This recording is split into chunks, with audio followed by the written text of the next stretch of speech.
Hello Hanji Kid down, what's up people? Back with another video, and today we're previewing the big one. It's County v County. It's history makers versus participants. It's Ipswich versus Norwich City, and we're going to break it all down and we're going to preview it now. Before we get into anything, like I say each and every video, if you haven't already or you're brand new here, make sure you subscribe to the channel, man. We're trying to grow the channel. We're trying to get more and more subscribers.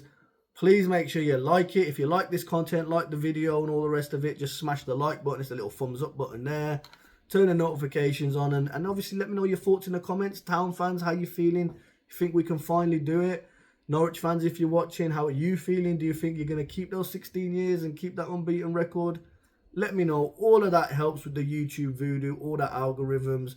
More likes, more comments, more people see the videos. We can keep growing and all the rest of it. And we got some fun stuff planned for the coming season for all football fans. You know what I mean? So, yeah, man, love to you. And, of course, couldn't do it without the support from Angel Care Homes, from Mark Darcy, and, of course, Desi Borders.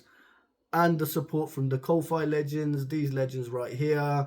Like, subscribing is all free, but if you do want to support the channel, you can by using the Ko-Fi link. That is in the description below. Helps with the software, the hardware, some other bits we're trying to do as well, man. So, yeah, man, big up all the legends that have subscribed here and supported the channel. And, of course, all 1,300 of you that subscribe to this channel. And so, as I said, as we all know, man, it's the big game in the region. All eyes will be on Portman Road as the pride of Anglia, Ipswich Town, take on the participants, Norwich City. Now, there's been 109 East Anglian derbies, and during that time, we're neck and neck. We are neck and neck. So there's been 23 draws. There's been 43 wins for us. But because of that, Marcelino Nunez got a free kick against Hladky at Carrot Road last time, which was a couple of years ago. That means now that they've also got 43 wins. So whoever comes out on top during this 110th derby will be the ones that edge forward. And we'll get on to score predictions and all the rest of it, but I've got a good feeling about the derby. In terms of the history, we don't need to go through it. We all know, yes, there's that 16 years. I mean, if there are some Norwich City fans watching, that over those 16 years, let's be real, it's been 10, right? Because 6 of those seasons, we ain't even been in the same league. We didn't lose to Man City for 22 years. How about that? Yeah, 22 years we were unbeaten with Man City. It's tin pot, isn't it? But okay, you guys, I get it. Do you know what? I understand why Norwich City fans go on about the 16 years. I don't think we personally would go on too much about it. And we'd have probably said, oh, it's 10 seasons. Is probably what we'd have said, right? But that's because you go in our trophy cabinet, there's stuff there. You go in their trophy cabinet, it's all participation medals. It's all dusty-ass stuff, man. It's got Delia's megaphone. It's bullshit, right? Like, they're a tin pot club. They got a tin pot owners. There's some Norwich fans I've met who I don't actually mind. Do you know what I mean? They're actually sound. But the club, the owners, and the players, they're all tin pot, man. And on paper, when we look at the two teams from that previous seasons, when we got a draw and we lost at their gaff or whatever, on paper, they had a stronger team. But we had that togetherness, that band of brothers that got us promoted, which was the reason we then got promoted again to the Premier League, while Norwich were stuck in the Championship. Anyway, we obviously went up. We've come back down now. I was hoping we weren't going to have to play him for... I was joking with the Norwich fans last time, saying, you can have it for 20 years, 25 years, because we probably won't play each other again for a while. Obviously, we're back in the same league now. But on paper this time, we have the stronger squad. And I know they have spent... I know there's been a thing about, well, have they done? They done a lot. They have spent a bit of dosh this summer. I'll be honest, I'm not too familiar with all of their ins and outs, and I don't really pay attention to it. Not them anyway. But we obviously know we took their star boy, their star man, or their top player, Mr. Marcelino Nunez, who's obviously, if you haven't seen it, he will be on the program cover on Sunday. So make sure you get yourself a program. Yeah, so he scored that free kick. The game at Portman Road, it finished 2-2 when their star boy, their man, Mr. Jonathan Rowe, who at the time, let's be fair, he was probably one of the most sought after wingers outside of the Premier League. and he was certainly one of the best Championship players at the time. But I think he's struggling to get time at Bologna at the moment. I think he went to, was it Marseille or whatever, struggled there, gone over there, struggled. So, maybe he wasn't as good as he thought or whatever. But anyway, he obviously got the 2 goals. One was offside, but that's another conversation. And Brody and Wes Burns got the 2 goals for us. So it finished 2-2 at Portman Road. Obviously, last time we beat them at Portman Road, you got to go back to 2008. And a John Stead injury time goal was the difference after Gio Dos Santos had scored. But can you tell me who opened the scoring for Town that day? Put it in the comments. Let me know. And the actual last time we beat them, you got to go back to 2009. And that was away at Carrot Road.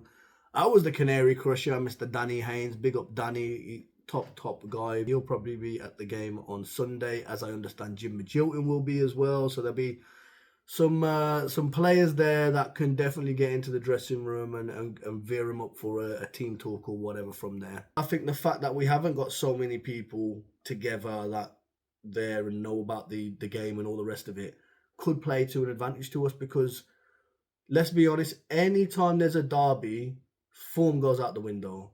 Whether it's Ipswich, Norwich, whether it's Barcelona, Real Madrid, Man United, Man City, whatever, right?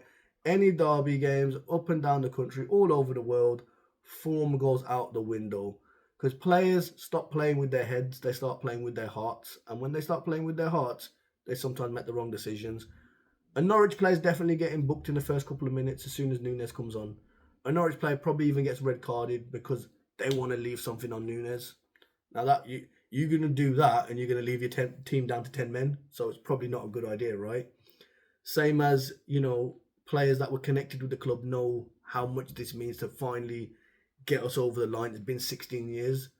But some of these players, they're not connected like that. So at Town, so they'll just be like, it's another game. Crowd are going to be up for it. Fans are going to be up for it. They'll understand the importance. But it'll be, let's do business. Let's get our heads down and let's do the business. But that is easier said than done. As I've said on most of my previews this season, if you want to score against Ipswich, you do one of 2 things. You get a corner or a free kick, right? Because we can't defend set pieces. Or you play a ball over the top. Because when you play a ball over the top, our 2 defenders go, oh, what's going on here? Oh, let's see it. It's like that meme, when you see like the meme you see of a comet hitting the earth and the dinosaurs just watching it or whatever, thinking, what's that? What is that thing? Should we be doing something with it? Yeah, that's how our defence has been this season, particularly our 2 centre-backs in Greaves and O'Shea. Although I will say that they had a very good game on, well, not very good game. They had a very good second half, on Tuesday night against Bristol. So hopefully turned a corner. Maybe they've talked a bit more. I don't know. But if I'm Liam Manning and I'm in that, I'm doing my pre-match huddle, whatever, and I'm saying, look, this is how we kind of get at Ipswich, because they will be under no illusions that they've got a weaker team compared to our team. On paper, Ipswich's team is far superior, but the game isn't won on paper. It's not played on paper, right? So if I'm Liam Manning, I'm thinking, okay, soak up the pressure. I got my 2 wide players. I got my midfielders that can find a pass, that kind of quarterback role or whatever. So let's soak up the pressure and then play it through over the top and get Josh Sargent on his way. Because it hurts me to say, it pains me to say, it's going to hurt to say, Josh Sargent's very good. That hurt. Not good. Josh Sargent is a top striker. Shit, man. This hurts. This hurts a lot, man. I'll be back, man. I need a paracetamol or something, man. Or ibuprofen or something stronger, man. Too many compliments about scummers on the channel, man. It hurts. Okay, we're feeling a bit better now. We've had the medicine. Yeah, we've had our own medicine, yeah. Feeling a bit better now. But, yeah, like I said, that scummer, he's a top player and he will score a goal. So I think he'll score anyway, and I'll get on to score predictions in a bit. But that's something we need to be wary of as a Town team. But I feel that we have got, like I said, we've got the better squad. And all of a sudden, since that Portsmouth game, we've started clicking. And the only other thing is, we're playing at home. And at home, we've been really good, particularly in the last 2 games, the Portsmouth and the Sheffield United game. We've been borderline outstanding, and if we'd taken our chances, we could have probably scored 5 goals in each game. So I'm hoping we get to take our chances, and I'm hoping we just play the game, not the occasion. because I think in previous years and stuff like that, the occasion has got to players. So as long as we play the game and we stick to our game plan, I'm feeling confident, man. This isn't like previous derbies and all the rest of it. I've been nervous, you know. Before you go out the door to the game, you had about 3 nervous poos or whatever because you're like, shit, man, this is the ultimate derby. You know, we really want this result. I don't feel that way. I feel confident. Like, the 16 years is coming to an end. So hold your 16 years, you scummers, because it's coming to an end and it's going to be 8 years that you ain't beat us at Portman Road. So hold that. And that's where I'm feeling. I feel we will do it. Like, let's look at Norwich. They're 19th at the moment. They've won 2 games, drawn 2 games, and lost 4. They ain't won at home. Like, I don't even think they picked up a point at home. So that's embarrassing, man. And if I was you, Norwich, I'd just fold the club right now. You know what I mean? Just fold it. Just fold it now. Save everyone pain. You know what I mean? All your fans. And I do feel for the fans, man, because I just seen on Twitter this morning that, I guess, timing, you know, that whole read the room type of thing. I'm not sure that their admin or their management team really know what to do. Like, Norwich City, they need themselves a Marcus Nash, because Marcus Nash did a lot to connect the club back to the fans, and I'll big that legend up, man. But Norwich wish they had a Marcus Nash, because right now they're talking about moving people's season ticket and moving the away end. I'm quite happy with that, because I didn't like where the away end was before. And now we're going to be behind the goal, like lower tier. So might be able to create a bit more of a better atmosphere. So, I'm happy with that. Thank you, Scummers. But obviously that's only going to be for, I think they said, the 26-27 season. So, you know, they'll probably be in League One and we'll probably be in the Premier League. So we may not see each other, but it is what it is. In terms of team lineups, I don't really know much about the Scum. Here's their last lineup. So let's just assume that's going to be their same lineup, yeah? Whatever, let's get that off the screen now. For us, now for me,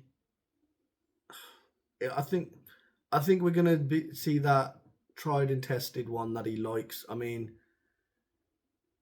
I think most of the team picks itself. The big question for me is that left centre back spot.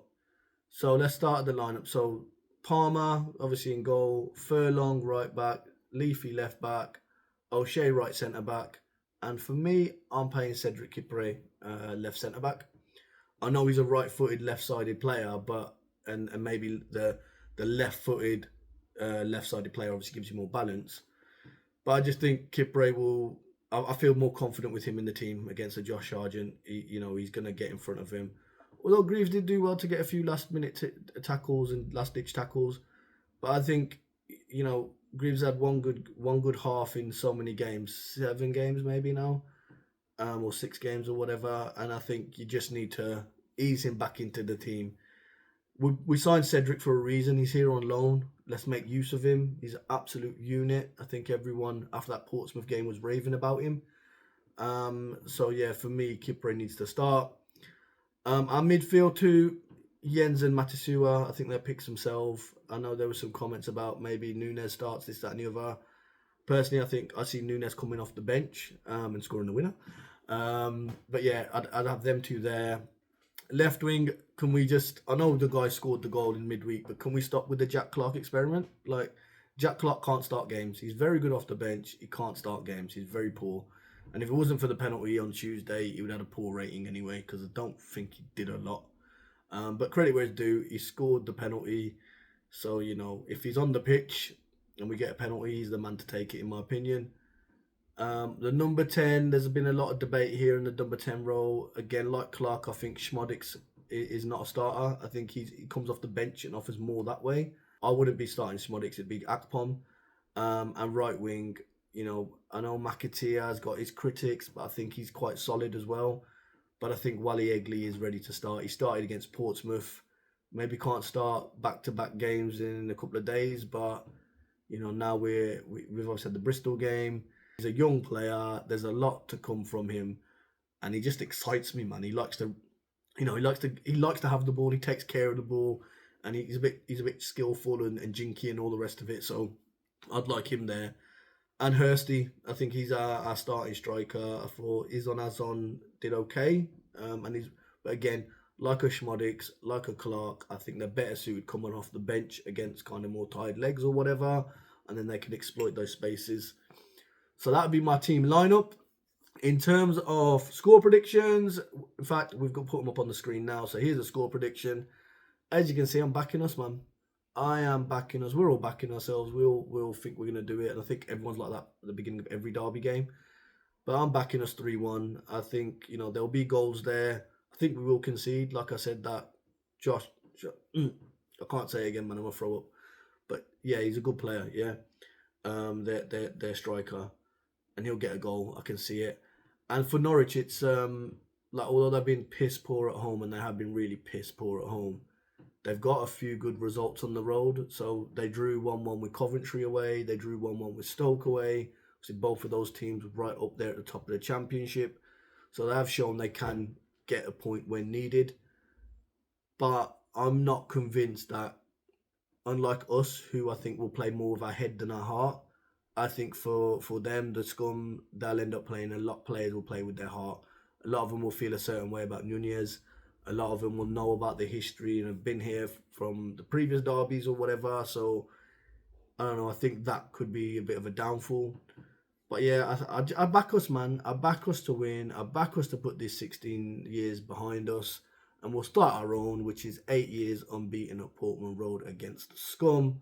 And they can hold that on Sunday, man. So before we check out, just very quickly, just want to say a quick message to Kieran McKenna and the team. I know I've been critical of you guys this season, yeah? Win tomorrow, everything is forgiven. Simple as that. Go out there tomorrow, leave everything on the pitch, right? I want to see players limping after the game. I want to see players physically drained after the game. Leave everything on that pitch and make yourselves heroes. Make yourselves heroes to the people that haven't even seen Town win. Big up. There's people I know, younger sons. We all know about Mark and Isaac. Isaac, what a legend. Goes to every game, right? Fortunate to have some match-worn shirts from the players. You players, you know him. The squad, you know him. He's never seen Ipswich beat Norwich. Change that for the people like Isaac. For people like us, I was 22 years old last time we beat the Scum. I'm 38 with a bad hairline and grey hairs now, right? Do it for people like us as well. Every Town fan across the county, across the country, across the world, because, we worldwide, baby, right? Every Town fan across the world, don't care what we do this season. If you beat the Scum tomorrow, I don't even care if we don't get promoted. I'm saying it now. And I think many Ipswich fans, we might be a bit upset if we don't go up at the end of the season. But if we turn around and say, yeah, but we beat the Scum. We finally got over that little hoodoo. We beat them. Go out there tomorrow and make yourselves hero. We need a time for new heroes. Someone stand up. Someone be counted. And I think we're going to dust them aside. And to be honest, I've gone for a 3-1, like I said. I think it could be 4 or 5. Only thing I ask, and I know you're watching, if you score in front of the North Stand, I want you to do the Herman Heridas and dive into the North Stand. Come in our corner where we are, man. We'll look after you. But if you're there, and I said this to Nunez after the game on Tuesday, I said if he scores, he needs to jump into the crowd. Right, we need that. There's going to be some good flags there, so big up a couple of legends that have got some flags as well. But like I said, now is your time. Now is the time to repay the faith that all of us fans have put in. All the miles we travel, all the money we spend with the club. We're meant to be in a cosy living crisis, but we're still buying 3 kits a year, this, that, and the other. So do this for the fans, man, because that's all we ask for. All we want is the effort. Turn up tomorrow, put these Scum in their place, and you know what? If you want to go in extra hard on some of these tackles and crunch them and put them into row Z, we'll love that too. So yeah, man, like I said, I feel the change is coming. I feel it is our time now. I do feel that way. Like I said, there's a lot of factors there. And to all you Scummers with your 6 fingers, get off your sister. Watch the game tomorrow. Watch your team lose. As we say, unbeaten at Portman Road in 8 years. And that will continue. So yeah, man, I'll catch you all tomorrow. Upper Town.